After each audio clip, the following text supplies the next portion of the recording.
কবি নীরেন্দ্রনাথ চক্রবর্তীর কবিতা বাতাসি। বাতাসি, বাতাসি! লোকটা ভয়ঙ্কর চেঁচাতে চেঁচাতে গুমটির পিছন দিকে ছুটে গেল। ধাবিত ট্রেনের থেকে এই দৃশ্য চকিতে দেখলুম। কে বাতাসি? জোয়ান লোকটা অত ভয়ঙ্কর ভাবে তাকে ডাকে কেন? কেন হাওয়ার ভিতরে বাবরি চুল উড়িয়ে পাগলের মতন বাতাসি বাতাসি বলে ছুটে যায়? টুকরো টুকরো কথাগুলি ইদানিং বড় বেশি গোয়ার মাছির মতন জ্বালাচ্ছে।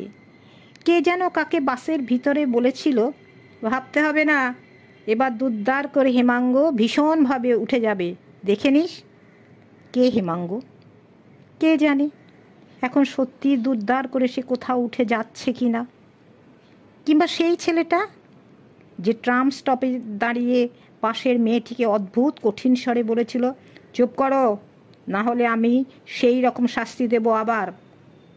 কে জানে সেই রকম মানে কী রকম? আমি ভেবে যাচ্ছি, ক্রমাগত ভেবে যাচ্ছি, তবু গল্পের সবটা যেন নাগালে পাচ্ছি না।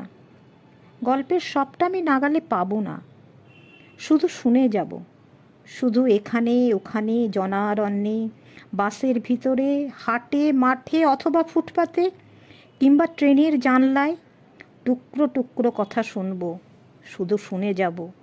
আর হঠাৎ কখনো কোনো ভুতুরে দুপুরে কানে বাজবে, বাতাসি, বাতাসি।